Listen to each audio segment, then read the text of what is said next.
നത്തോലി ഒരു ചെറിയ മീനല്ല. ഇന്ന് നമ്മൾക്ക് 1 കിലോ നത്തോലി കിട്ടി. അത് ചിലർ കൊഴുവാന്ന് പറയും, ചിലർ നത്തോലി എന്ന് പറയും. അപ്പോൾ അതിൻ്റെ ഇടയിൽ കണ്ട നമുക്കൊരു അയിലക്കുട്ടനെയും കൂടി കിട്ടിയിട്ടുണ്ട്. നമ്മൾ ഇനി ഈ നത്തോലിനൊക്കെ കഴുകി വൃത്തിയാക്കി ഇതിപ്പം മഞ്ഞപ്പൊടിയും ഉപ്പും തിരുമ്മി വെച്ചിരിക്കുകയാണ്. നത്തോലി നമ്മൾ ക്ലീൻ ആക്കി എടുത്തിട്ടുണ്ട്. ഇതിപ്പോൾ ഒരു 1/2 കിലോ കൊഴുവയുണ്ട്. അപ്പോൾ നമ്മളത് ഫ്രൈ ചെയ്യാൻ പോവുകയാണ്. അപ്പോൾ അതിന് വേണ്ട ഇൻഗ്രീഡിയൻസ് ആണ് ഇതൊക്കെയും. ഇതൊരു സവാളയുണ്ട്, കുറച്ച് ഇഞ്ചി ചതച്ചത്, പച്ചമുളക്, കറിവേപ്പില. ഇത് ഞാൻ ഉപ്പും മഞ്ഞപ്പൊടിയും കൂടി കൂട്ടി തിരുമ്മി വെച്ചിരിക്കണതാണ്. അപ്പോൾ നമുക്ക് ഇതെടുക്കാം. ഇതിൽ ഈ സാധനങ്ങളൊക്കെ ഇതിലേക്കുള്ളതാണ്. അപ്പോൾ ഞാൻ ഇടാണ് ഒരു സവാളയും പച്ചമുളക്. ഇതിൽ മുളക് പൊടി ചേർക്കണില്ല, പച്ചമുളകാണ്. ഇഞ്ചി, കറിവേപ്പില. ഇതെല്ലാം നമ്മൾ കൈ വെച്ചിട്ട് നല്ലോണം കൂട്ടി തിരുമ്മാണ്. ഇത് നമുക്ക് നല്ലോണം ഒന്ന് മിക്സായി കിട്ടണം. പച്ചമുളകാണ്, കൈക്ക് അത്യാവശ്യം എരിവൊക്കെ കിട്ടും. ഇതുകൊണ്ട് മുഖം തുടച്ചാൽ പണി കിട്ടും. അപ്പോൾ ഇത് നമ്മളിങ്ങനെ ഒന്ന് കൂട്ടി തിരുമ്മി കഴിഞ്ഞിട്ട് ഇതിലേക്കുള്ള കൊഴുവ, അതായത് നത്തോലിനെ നമ്മൾ കൂട്ടി തിരുമ്മി വെക്കും. അപ്പോൾ നമ്മളിപ്പോൾ ഇതിനെ കൂട്ടി തിരുമ്മി വെക്കുക. എന്നിട്ട് കുറച്ച് കഴിഞ്ഞിട്ടാണ് നമ്മളിതിനെ ഫ്രൈ ചെയ്യുള്ളൂ.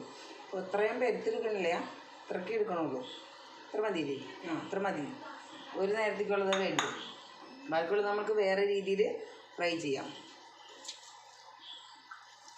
ഇതിനെ നമ്മളിങ്ങനെ നല്ലോണം തിരുമ്മി ഈ മുളകിൻ്റെയും സവാളയും സാധനങ്ങളൊക്കെ ഇതിലേക്ക് മീനായിട്ട് യോജിപ്പിച്ച് വെക്കും.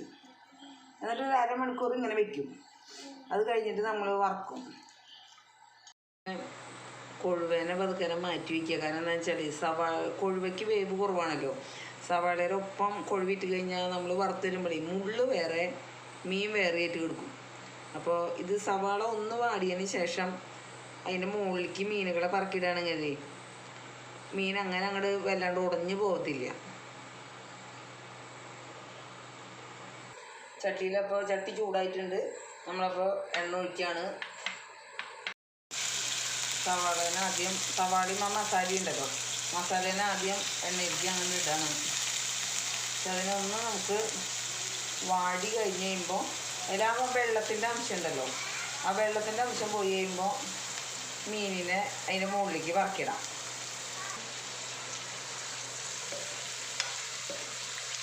നമ്മളിതുപോലെ എണ്ണയിലിടുന്ന പാടുന്നുണ്ടല്ലോ. സവാള വാടട്ടെ. പച്ചവെള്ളി ആ വെള്ളമൊക്കെ പൊട്ടി കഴിഞ്ഞിട്ട് നമുക്ക് മീനിടാം. അല്ലെങ്കിൽ മീനെ ചൂട് കയറുമ്പോൾ തന്നെ ഈ കൊഴുവ പൊളിയും. അപ്പോൾ വെന്ത് വരുമ്പോൾ ഇതിൽ മുള്ളുകൾ മാത്രം കാണും, മീനൊന്നും കാണില്ല. ഇതാ ഒരു കൊഴുവ സവാളയിൽ പെട്ടു.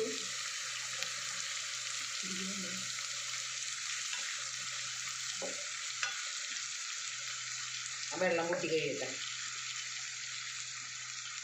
സവാള ഒന്ന് വാടി കിട്ടിയിട്ടുണ്ട്. ഇനി നമുക്ക് മീനിനെ അതിൻ്റെ മുകളിലേക്ക് പറക്കി ഇങ്ങനെ ഇടാം. എല്ലാ മീനിനെയും പറക്കിടണം.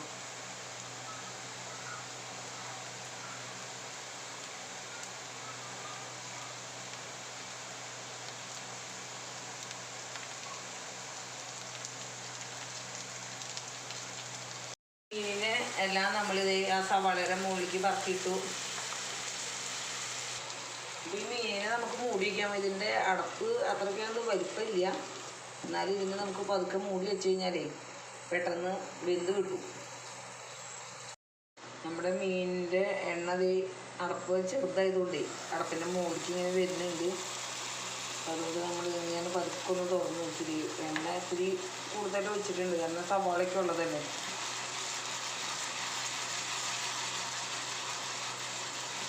ഇങ്ങനെ ഒന്ന് ഇളക്കുമ്പോൾ ആ സവാളയും മീനും എല്ലാം കൂടി ഇങ്ങനെ ആവും.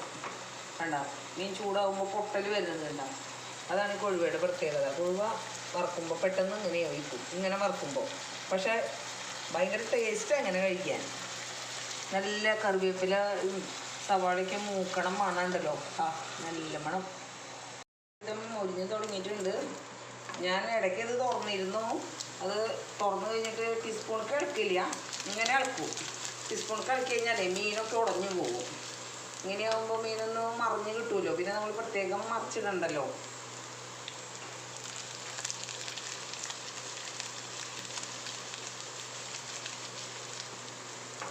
ഞാൻ ഇങ്ങനെ മീൻ വറുക്കാൻ ഞാൻ പഠിച്ചതേ കല്യാണം കഴിഞ്ഞ് വന്നു കഴിഞ്ഞപ്പോൾ ഭർത്താവിൻ്റെ വീട്ടിൽ നിന്നാണ് കണ്ടത്. ഞങ്ങളുടെ വീട്ടിലൊന്നും ഇങ്ങനെയല്ല വറുക്കുക. സാധാരണ നമ്മൾ മീനൊക്കെ വറുക്കണ മാതിരി മുളകും മഞ്ഞൾപ്പൊടിയും ഉപ്പൊക്കെയും കൂട്ടി തിരുമ്മി വെച്ചിട്ട് എണ്ണയിലിട്ട് വറുത്ത് കോരുമ്പോൾ ഒരു ഇത്തിരി മുളക് പൊടി മുകളിൽ കൂടിയിട്ട് എടുക്കും.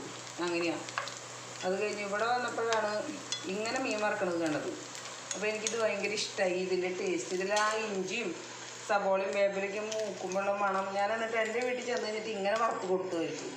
അതിപ്പം അവരും ഇങ്ങനെ വറുക്കുള്ളൂ. കൊഴുവ് കിട്ടി ഇങ്ങനെ വറുക്കണത് അവർക്കും ഇഷ്ടം.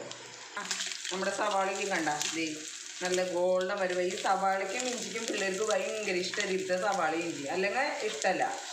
ഇതിലെ സവാളയും ഇഞ്ചിക്കും തല്ലൂട്ടാണ്. ഇഞ്ചി ഞങ്ങൾക്ക് തയ്യോ എന്ന് പറഞ്ഞിട്ട് അത് ഭയങ്കര ടേസ്റ്റാണ്. നിങ്ങളങ്ങനെ ഉണ്ടാക്കി നോക്കണം. ഇഷ്ടപ്പെട്ട ഇത്രേ ഉള്ളൂ. ഇത് സിമ്പിളാണ്. നിങ്ങൾക്ക് ഇഷ്ടപ്പെട്ടാണെങ്കിൽ നിങ്ങൾ ലൈക്ക് അടിക്കുക, സബ്സ്ക്രൈബ് ചെയ്യുക. പിള്ളേർക്കൊക്കെ നിങ്ങളിങ്ങനെ ഉണ്ടാക്കി കൊടുക്കുക. ഒരു വെറൈറ്റി ടേസ്റ്റ് എല്ലാവർക്കും ഇഷ്ടപ്പെടും. ഇത് നമുക്ക് വെന്തു. ഇതിൽ എണ്ണയിൽ നിന്ന് ഇതിനെ മാറ്റണം. ഇത് എണ്ണ ഇത്തിരി കൂടുതലാണ്. കാരണം നമ്മൾ സവാളയ്ക്ക് വാടാനുള്ള കാരണേ എണ്ണയിൽ നിന്ന് മാറ്റി ഇതിനെടുക്കണം. അപ്പോൾ താങ്ക് യു വാച്ചിങ്.